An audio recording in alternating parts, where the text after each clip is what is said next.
My name is Gene Gachinowski, and I am 70 years old, and I was born in Boston, Massachusetts. My name is Hubert Williams. I'm 81 years of age. I was born in Sylvester, Georgia. From an early age, my dad strongly influenced my educational goals. He wanted me to be a scientist. So as a child, I wanted to be a scientist. My earliest childhood dream was to attend school daily and to acquire a degree. During childhood, my family was kind of complicated like everybody else's. My father was Ukrainian. He survived World War II and the concentration camps. After the war, he stayed in Germany and they trained him to be a tool and die maker and a model maker. It was a total of 12 siblings in my family. My father died when I was 2, and I was raised by my mother and my stepfather. He was an overseer or a manager for a turpentine plantation. My mom was born in Vermont. At an early age, she had a passion for piano. She just loved to play the piano. She later on earned a master's degree in musicology from FAU.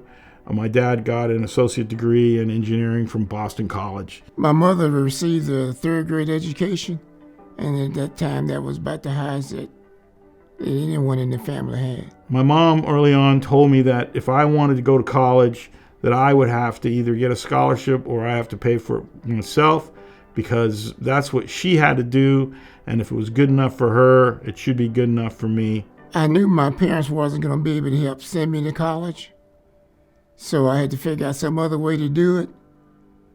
Being a pretty good athlete, after high school graduation, I got a scholarship to attend Edward Waters College in Jacksonville, Florida. I was a faculty scholar at FAU, and I worked a part-time job to pay for tuition, books, room and board, and everything else, and attended full-time.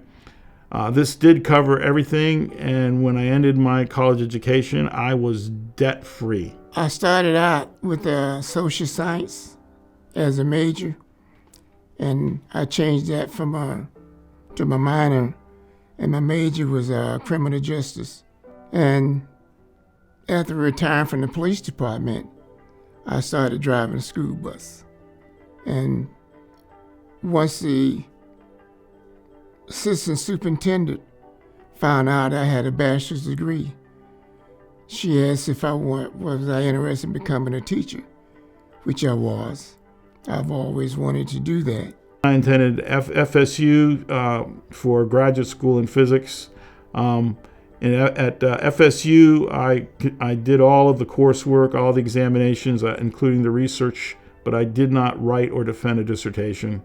I went to Florida A&M to get a teaching certificate in varying exceptionalities. I have been able to apply my education in my work. I've started several tech companies. I now work as a consultant in the IT sector, and I still apply the science that I learned in my work, in my living, in my hobbies, and what I'm doing right here.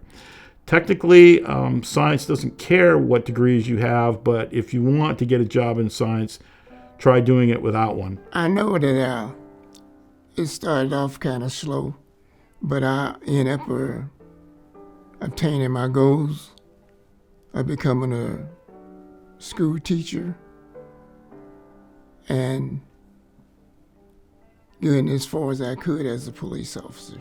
I didn't reach my childhood goal of becoming a scientist, maybe a data scientist, but I feel that I have accomplished my educational goals.